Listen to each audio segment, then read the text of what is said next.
फिर स्वागत है आप सभी का हिंदी की क्लासेस में। तो हम 10वीं का कोर्स पूरा कर रहे हैं। तो दोस्तों, हम हिंदी काव्यखंड का आज पार्ट 2 देखने वाले हैं। पिछली क्लासेस में हमने पार्ट 1 को कंप्लीट किया है। तो आपने अभी तक पार्ट 1 नहीं देखा है तो उसको देख लें। पार्ट 1 में सूरदास के पद पढ़े हैं हमने, और हमारे पार्ट 2 में राम लक्ष्मण परशुराम संवाद पढ़ेंगे। तो इसके कवि हैं तुलसीदास जी। और तो आज हम लोग इस पाठ का सारांश देखेंगे, फिर इसके आगे हम लोग क्वेश्चन आंसर करेंगे। तो चलिए इस पाठ का सारांश क्या है देखते हैं। पाठ में हम लोगों ने पढ़ा है तुलसीदास जी का जन्म उत्तर प्रदेश के बांदा जिले के राजापुर गांव में सन 1532 में हुआ था। दोस्तों, तुलसीदास जी का जन्म कहाँ पर हुआ था? बांदा जिले के राजापुर गांव में हुआ था। लेकिन कुछ विद्वान इनका जन्म स्थान सोरो जिला एटा भी मानते हैं। जो एटा जिला है जो उसके सोरो में हुआ था। तो कुछ विद्वानों का मत इनका ये है कि इनका जन्म सोरो में हुआ है, और माना जाता है कि इनका जन्म बांदा जिले के राजापुर में हुआ है। तो दोस्तों, आपको ये सभी याद रखना है। और आगे देखते हैं। वे मानव मूल्यों के उपासक कवि थे। तो वे एक मानवता के प्रति उनका झुकाव था, और मानव मूल्यों के उपासक कवि थे, यानी कि उनकी जो सम्मान करते थे मानवता का, और मूल्य यानी कि उनके जो मानवता के जो भी गुण हैं उनका सम्मान करते थे या अभिवादन करते थे। तो आगे देखते हैं। रामचरितमानस उत्तर भारत की जनता के बीच बहुत लोकप्रिय है। जो हमारा एक तो रामचरितमानस पूरी देश दुनिया में प्रचलित है, लेकिन सबसे ज़्यादा उत्तर भारत में सबसे ज़्यादा प्रचलित है।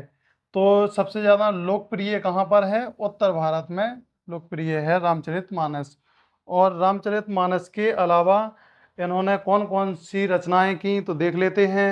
रामचरितमानस के अलावा इन्होंने कवितावली, गीतावली और दोहावली और कृष्ण गीतावली और विनय पत्रिका आदि उनकी प्रमुख रचनाएं हैं। तो इन्होंने रामचरित के अलावा भी कुछ रचनाएं की, जिनके नाम इस प्रकार हैं: कवितावली, गीतावली, दोहावली और कृष्ण गीतावली और विनय पत्रिका आदि उनकी प्रमुख रचनाएं हैं। आगे देखते हैं। उन्हें अवधी और ब्रज दोनों भाषाएं आती थी। तो तुलसीदास जी को दोनों भाषाएं अच्छी तरह से आती थी, अवधी और ब्रज भाषा। तो ज़्यादातर उन्होंने इन्हीं में रचनाएं की हैं। तो दोस्तों, अगला फैक्ट देखते हैं, लिख लेते हैं। चलिए अपना अगला फैक्ट लिखते हैं। तो चलिए अपना अगला फैक्ट देख लेते हैं दोस्तों।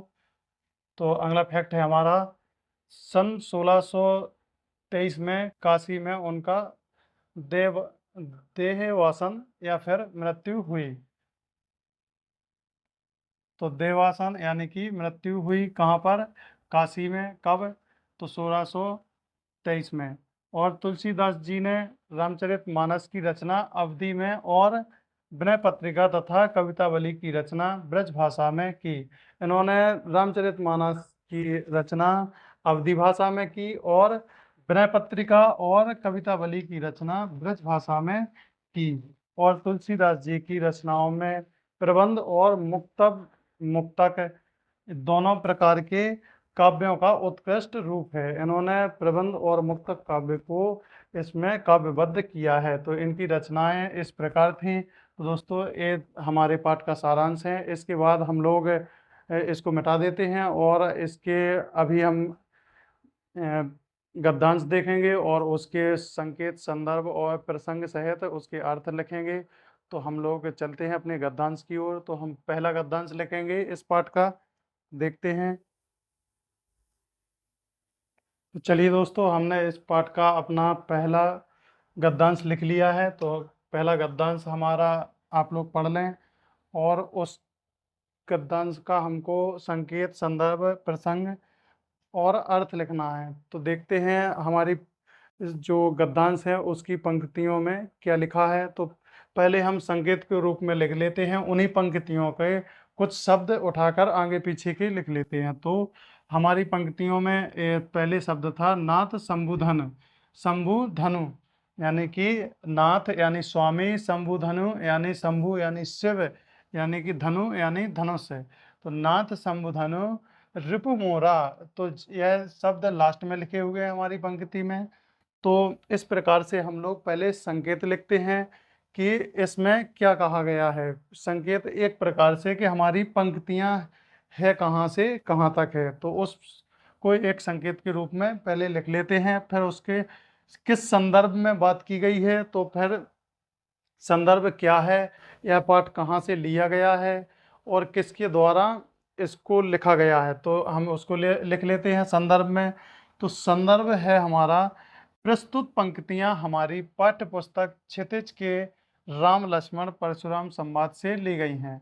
तो जो हमारे गद्यांश में जो पंक्तियां हैं, इसको किस पाठ से लिया गया है, तो हमारी पाठ्य पुस्तक कहाँ से लिया गया है, क्षितिज। तो हमारी पाठ्य पुस्तक क्षितिज जो है उसके पाठ राम लक्ष्मण परशुराम संवाद नामक पाठ से, हमारे काव्यखंड पाठ का नाम है राम लक्ष्मण परशुराम संवाद।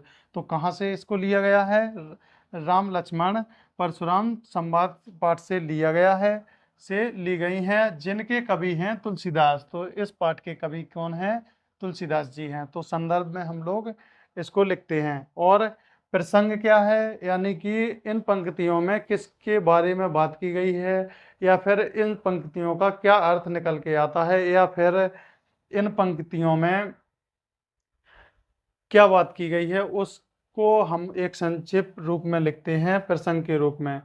तो प्रसंग हमारा है, प्रस्तुत पंक्तियों में राम द्वारा शिव धनुष तोड़े जाने के उपरांत परशुराम जी के क्रोध का वर्णन किया गया है। तो जो हमारे गद्यांश फर्स्ट में, जो पहले गद्यांश में जो पंक्तियां लिखी हैं, उसमें किसका वर्णन किया गया है, तो जो श्री राम ने शिव धनुष तोड़ा था उस तो तोड़ने के उपरांत, यानी कि जब उन्होंने शिव धनुष तोड़ा, फिर उसके बाद में जब वहाँ पर परशुराम जी पहुँच जाते हैं, तो उन्होंने जो क्रोध राम लक्ष्मण के ऊपर दिखाया, तो उसका वर्णन इन पंक्तियों के द्वारा किया गया है। तो चलिए हमको इसका अर्थ देखना है। तो उन पंक्तियों का हम अर्थ लिख लेते हैं, जब तक आप लोग इसको लिख लें।